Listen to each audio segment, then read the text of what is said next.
Onegaishimasu, welcome back to the Goju Karate Center. What I'm doing here is specifically geared towards my own students and want to know which bunkai would be the appropriate bunkai to be doing with their partner during the upcoming gradings as we get towards the end of the year.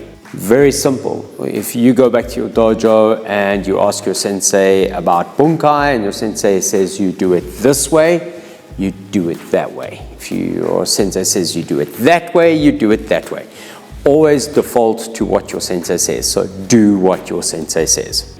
Okay, with that disclaimer in place, don't forget to like, subscribe, leave a comment, and if it's different from what you do, it's not necessarily right or wrong, it's just different. And this is a fact of karate life. All right, and to do bunkai, I'm lucky I have Brian with me, so off we go. Hi Brian. Onegaishimasu. Okay, so we're going to start with Geki Sai Dai Ichi bunkai, and we are going to work through this. I have 6 bunkai for Geki Sai Dai Ichi, and they are very similar to, let's say, Hirohana Sensei's bunkai or Jundokan bunkai. There is not much of a difference. There's subtleties in the bunkai, and I'm not doing all the varieties, so I'm just going to do what my students are expected to do in the dojo as we go. All right, hi, right leg back Kamae. Brian is punching to the face. Move to the outside. Please show the double block. Clear the hand. As you clear the hand, move back to manage space and distance. Step through Jodan zuki.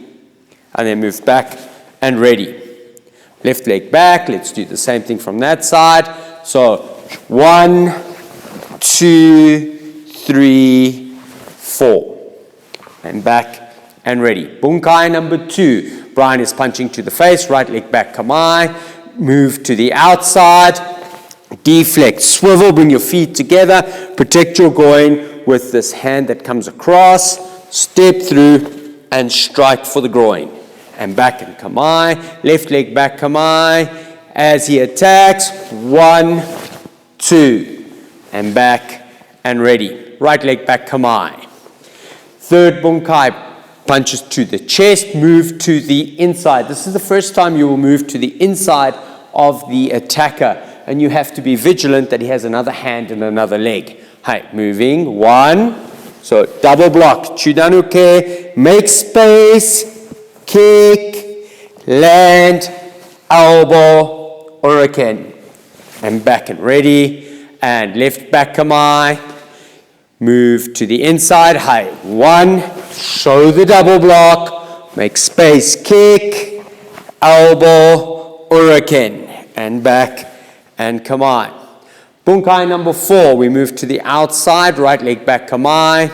As he attacks, move to the outside. 1, 2. Double block if you are a beginner.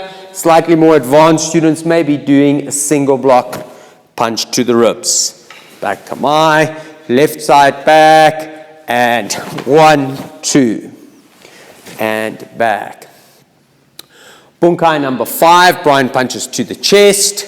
I swivel the same way I did earlier on. Block, grab, strike. Move back, and lift back, and block, grab, and strike. And back. Right side back. We're going to move to the inside on the last bunkai. Brian punches Chudan or to the middle. 1, 2, 3, back, and again, he punches 1, 2, 3, and back, and we finish, and that would be the Geki Sai Dai Ichi yellow belt level, kind of maybe orange belt level bunkai. Now, there are many things that people need to understand regarding bunkai in the sense of if you're watching this and you're trolling and you go, oh, you know, nobody will attack like that in reality, and you're 100% right. And why didn't you grab the hands? You're 100% right. But the bunkai that we're doing in this video is very much based on what would be the minimum quality of bunkai that you need, showing good kihon as much as possible, showing a basic level of understanding of what the kata is, not an advanced, not a pragmatic, not a sophisticated, very, very basic. And it is for the sole singular purpose of passing a grading. So you need to bear that in mind as you watch this and as you look at all the bunkai. There is a reason why I'm doing things a certain way, and I want it to be copied verbatim, identically. I do not want, don't want lots of variety and variations. And the last thing that we don't want is we don't want students sitting there and sucking their thumb and trying to come up with a creative answer to the bunkai as they are going along. Bunkai is assessed in grading on 2 criteria. The first criteria, do you know the actual content? Can you regurgitate the rote-learnt bunkai that you have now learnt? And that would probably be about 20%. Okay, it's like at black belt level, it's 20%. What is far more important is the way that it is executed. That's 80%. So you might know the answer, but it is so badly presented. There is no form, there is no control that you can still fail, even though you know the correct bunkai. So important things to remember, especially if you're grading brown or black belt level, what you want to be able to do is show the bunkai. That's 20% of the answer. High quality, no sloppiness, correct stances, good chamber, good kihon, good basics. Very basic, very simple. We generally move, we generally block, we generally attack, and we add massive amounts of ki. Only reason we're not doing ki is that I'm generally talking while we're demonstrating. The video is for demonstration purpose, at a low speed, low intensity, low level, so you can watch it and not have to go to super slow-mo like I had to do with my dad's VCR to watch video clips of great karate senseis, the Higawanas, the Chinans, the Yamaguchi senseis that had videos out in the 1980s and watched them in super slow-mo and stretched the tapes beyond recognition. Today, when you watch them in normal speed, okay, at least we're doing it in a way that you can probably learn from. Hi, Brian, let's go. Bunkai number 2. Oh, Geki Sai Dai Ichi, second tier of bunkai. In this, we're going to do a lot of double attacks. Okay, so, oh yeah. I like to work from a Kamae. I know that it's not necessarily very Okinawan, but I prefer to work from a Kamae. It kind of reinforces that state of zanshin, that state of awareness, that you are constantly aware of what's going on. If your school teaches some kind of yoi and a relaxed kind of demeanor and Kamae, that's cool. Do what your sensei says. Don't forget about it. Hey, right leg back, Kamae, please, Brian. So Brian is going to punch to the face. I'm going to do the first bunkai exactly the same. Now Brian is going to shift his front foot across and pivot. And as he pivots, he's going to punch another punch to the face. He doesn't have to step or anything. He's just going to do a gyaku zuki. Maybe if Brian wants a little bit more distance, you go into a long stance and he is on target. And I am going to swivel, deflect, shift in and strike to the groin. So to the left side. So left back. So Brian attacks. I move to the outside, block, clear, and punch. Brian is going to pivot, punch, and I'm moving in, blocking, and striking. Okay, so that's our first bunkai. We only have 4 bunkai in Geki Sai Dai Ichi that we do because it covers the vast majority of the kata. Right leg back, Kamae. Brian is punching to the chest. I'm moving to the inside and blocking. Kick, elbow, uraken. He now does a punch. I block. I make a small adjustment and punch to the center of his body. And back. And let's go back with the left side. So he attacks. I block, kick, elbow, uraken, block, and punch. We move back, and we've got our second bunkai. Our third bunkai. This is one of the contentious bunkais because it has changed several times over the last couple of years. And for today, we'll stick with the double punch action. Okay, so right leg back Kamae, and Brian is going to punch to my chest. I'm going to move to the outside. One, I'm going to block. He's going to pivot and punch again. I'm going to block, and I'm going to strike. And for the first time, I'm going to control by grabbing on. All right, so left back, move one, block, 2, 3, 4.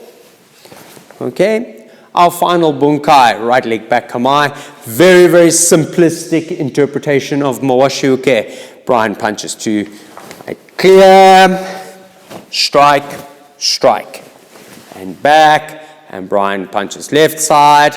Make sure of this block first, clear, strike, strike, and there we go. Hey, so this is the end of Geki Sai Dai Ichi Bunkai. It's very, very basic. It's a little bit of an add-on. There's a slight degree of complication because your opponent is attacking double attacks a couple of times. And it is in preparation for Cypher where we start to have a lot more double attacks. You'll notice that I tend to keep Bunkai rather simple.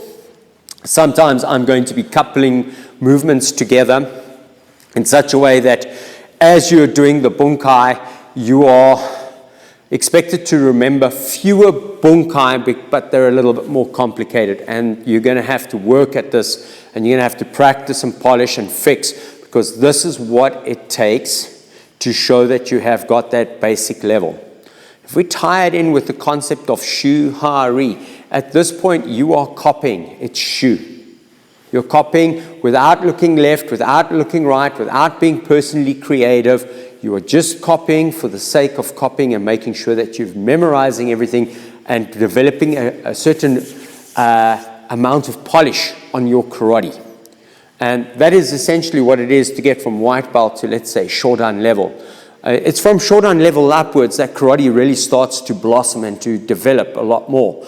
And for people out there who think that the black belt is the end point, I'm really, really sorry to tell you this, but in actual fact, it is actually the beginning.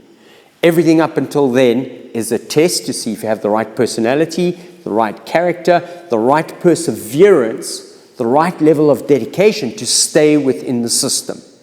And then when you get to black belt, things tend to open up and you start to see things a little bit differently. And it, again, defaulting to the disclaimer at the beginning, it may be different in your dojo. And if you've watched through everything and you're nitpicking, it is not without flaws. It is not without variations that are different from the set way of, let's say, the mainstream school that I belong to, which is the OGKK. It is subject to change. But right now, at this moment, 2023, this is what we are asking of our students, especially our grading candidates in our dojo, to demonstrate for black belt grading. A couple of reasons we simplify it. We break the bunkai down. We don't go too aggressive.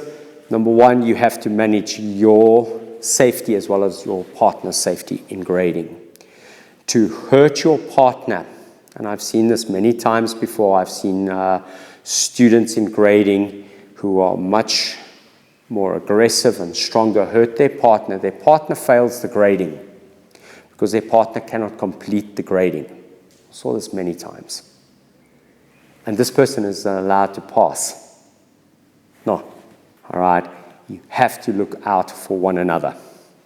The days are gone where you go to a black belt grading and you beat the living daylights out of your partner during set work pieces and think it's okay. The repercussion comes way later in life. What you do in your 20s will be felt in your 40s and 50s. It's the dentistry bills that pile up because the teeth are disintegrating. It's the damaged shoulders and knees because the arms and legs have been bent, twisted, contorted, and hurt, and broken, and damaged when you were in your 20s, and you probably didn't get suitable physio, biokinetical work to help you recover. We need to move away from that. Karate is supposed to be a lifelong pursuit. So look at why we ask the question of Bunkai. It is to make sure you understand in a very basic way what your kata means. White belt to black belt is all about a lot of basics. If you are invited to the grading, then you are invited for that simple reason. The main camera has just died. All right, that is it for today. Arigato gozaimasu. Brian, let's take a bow. We're going to use that camera since Zoe will finish off with that camera. Arigato gozaimasu. Arigato gozaimasu. Thank goodness we've maybe got a double camera working today. Sayonara, have a good one.